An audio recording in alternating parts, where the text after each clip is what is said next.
Hi, I'm Andrew Wasson. Thanks for joining me for my weekly guitar blog. It's September 13th, 2015, and this week we're going to do a lesson covering an easy major pentatonic guitar solo. Now, this week's question was sent in from Gerry V. He's out in Traverse City, Michigan, and he wrote in with this email. I've been working on your weekly guitar lesson intro songs from your main YouTube channel, A Creative Guitar Studio, and I appreciate that you keep them basic without crazy licks or shred stuff. But the main scale that I'm trying to solo with right now is the major pentatonic. I have a lot of trouble with it. So could you compose a short guitar solo from the Major Pentatonic Scale from Gerry V in Traverse City, Michigan?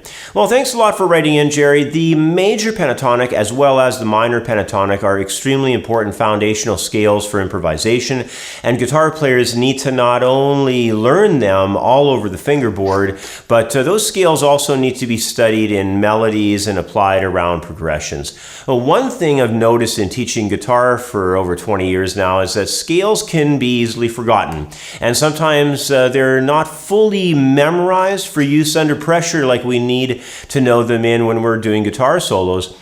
And you know, when we're practicing them, getting into the basics of practicing them with solos and doing them, you know, with melody lines, and by memorizing them, we slowly develop different kinds of personalized ways to really get these scales up to a very high level. So in this lesson, I've composed a short 12-bar melody using the A major pentatonic scale, and what we're going to do next is just run through that melody line by line. So let's zoom in on the neck and get to it. Well, in this first section of the 12-bar solo, it's going to be a 4-bar phrase. I'd like to just start quickly by talking through the harmony that's involved. It's a key of A major. The chord changes that we're going to have it set up as 2 bars of A major. Then it's going to move into D, up to B minor, and then back to A. So that's how the first 4 bars will operate in harmony.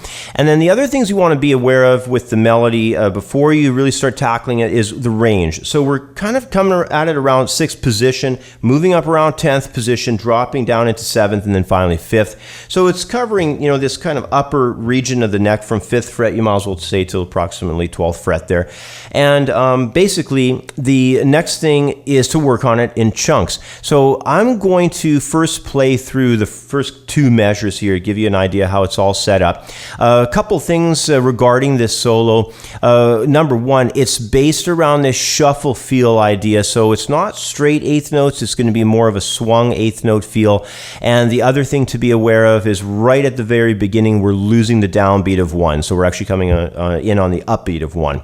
So here's how I would suggest practicing it. Count in from the previous measure in your mind, and then you'll be well aware of how that downbeat should, you know, function when it rolls along. So you do it like this, like 3, 4, 1. So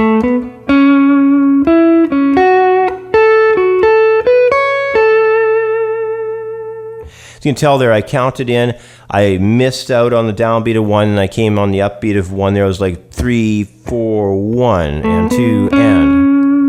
So you have that and, 2, and feel that you're going after there. It's a little bit of getting used to, you know, you have to really be aware of how that is going to feel in your mind before you're jumping into it on the fingerboard and you're picking through it and everything. But, you know, with some practice, it's going to come together just fine. What I'd like to do next is just carry on into the remaining 2 measures. They're going to function off of the around 10th position or so, dropping into 7th. And it has that final grace note slide there at the end. So the best way to really get a good clear-cut idea of how this all functions is we're going to play all 4 of those bars and just keep it nice and easy in the beginning. It goes like this, 3, 4, 1.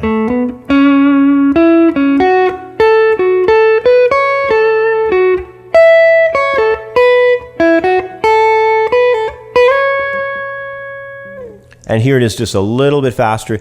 2, 3, 4, 1.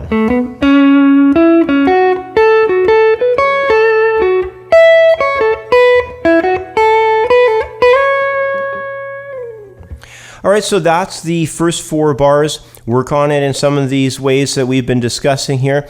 And what we're going to do next, when you're ready, just move along into the next section with the next 4 bars. So let's head there next.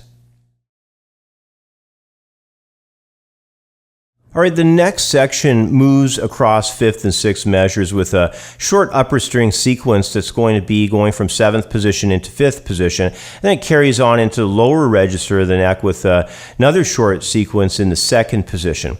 And the phrase here is going to just wrap up by way of a few slides on the lower region on the 3rd string there. As far as the harmony goes, we're starting off still on that A sound, bringing in an F sharp minor, and then going straight away into an E major chord.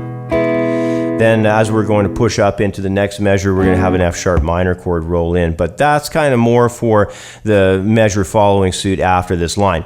So basically, let's get to the melody of this part of the solo. You're starting off still with a sustain over 2 beats from the previous measure there. We're up at 9th fret sustaining.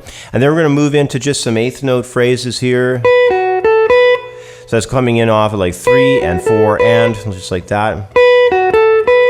And then we're missing the downbeat of 1 in the next measure, and we're coming along here through the top 5th and 7th frets, so it's going to be 1 and 2 and 3 and 4 and.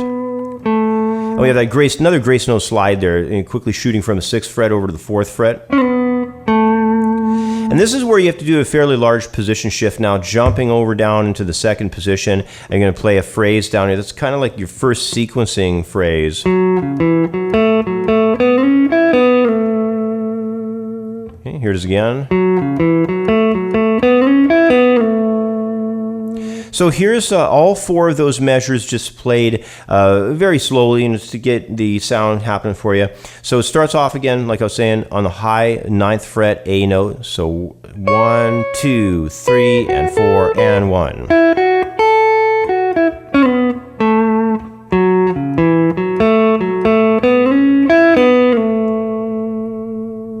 Okay, here it is again. 1, 2.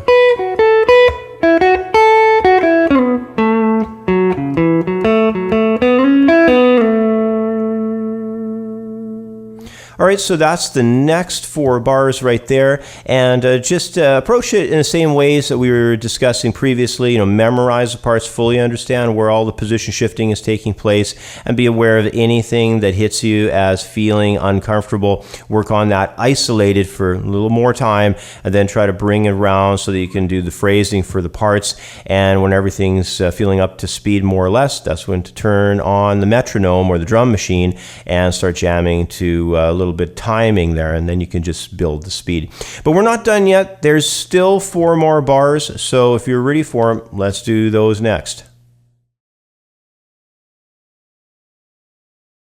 Well, the last section of this solo is going to deal with some longer, busier sequences set up as 8th note triplets. Now, there are 2 of these longer 8th note triplet lines found within the final measure. One is going to be up front, and the other one's going to basically take place up higher around 9th fret there. So how they're going to operate is basically they're faster run, much faster than the straight 8th notes that we found in the other parts of the solo so far. And you definitely want to take your time with these, memorize them as they're set up on the neck as these 8th note triplet sequences.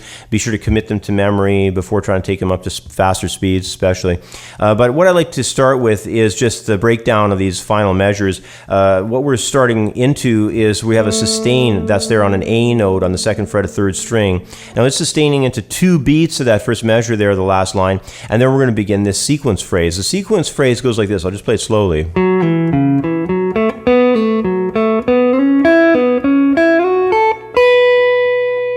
So you have that run up the neck there, and it's a fairly long run. You got to do it, quickly, so and smoothly.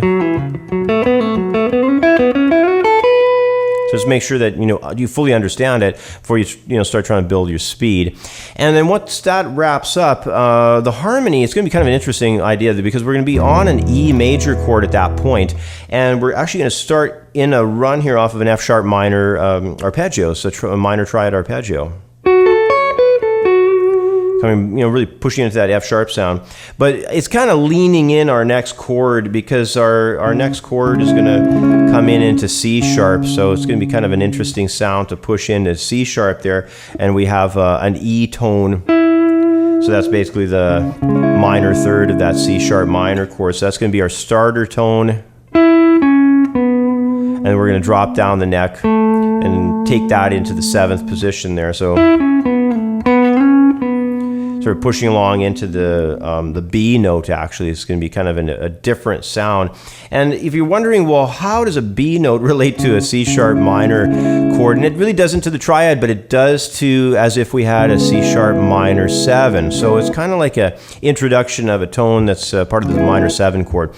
So it's a really interesting color. And I kind of stopped the solo there because I thought, well, maybe you guys could take it further and record the chords, at home, and maybe try and take this into another direction for yourself there. But what I'm going to do is play through those last measures and give you a chance to hear how it all connects. So once again, if you recall, we're sustaining on that A from the previous measure, and then we're running into this phrase. Then up to the arpeggio. And then we have that other sequence there on the 4th string that kind of wraps things up into the B note. So one more time. Here's how it goes. 1, 2.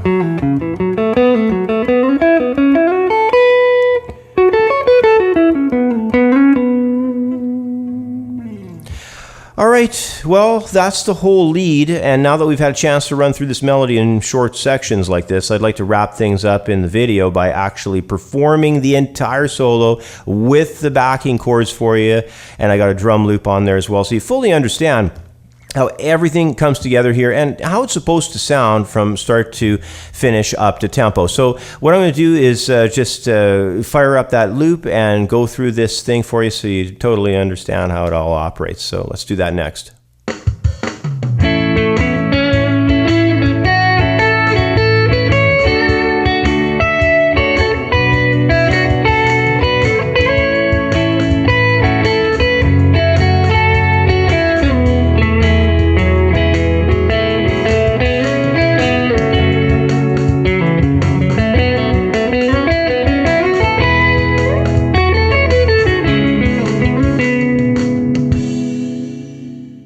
Well, Major Pentatonic Scale allows us some very interesting guitar patterns for creating not just solos along the neck, but also for interesting sequenced lines played within the solos as, flashy licks and so forth. And these licks are often repeating patterns that really build a lot of anticipation across the melody and can act as a very strong way to help pull the listener into the part.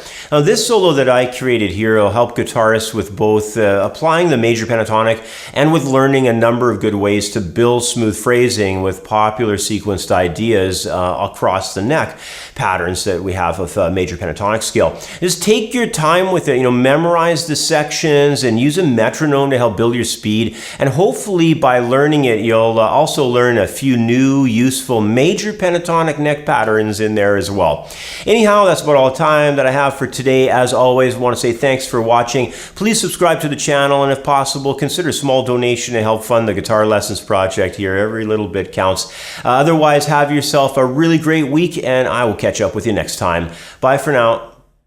I'd like to take a moment to mention another guitar video lesson project I've started.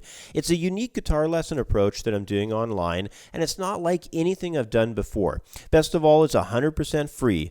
I've called this approach Guitar Micro Lessons, and they're a great way to learn a few new licks or riffs or chord shapes each week. Now, these Guitar Micro Lessons are quick and easy to learn from. They're very short, with each lesson running between only 1.5 minutes to 2 minutes in length. They're published to YouTube from Monday to Thursday on my other Guitar Blog Update YouTube channel, and you can either subscribe to that channel to guarantee getting each new episode, or just visit the channel whenever it's convenient for you and check out the new micro lessons in the playlist on the Guitar Blog Update channel's homepage.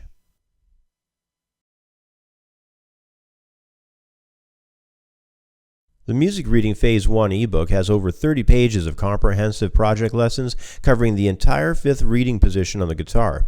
Music reading charts and drills will work to help students memorize the placement of the 5th position notes, including important sharp and flat tones. Several original and classic pieces of sheet music will help students to gain a solid understanding for this region of the neck. Rhythm studies, duration examples, plus song and location drills along with 19 MP3 audio tracks makes this one of the best music reading courses available online. Music Reading Phase 1 is available for instant download in the View Our Products area at creativeguitarstudio.com.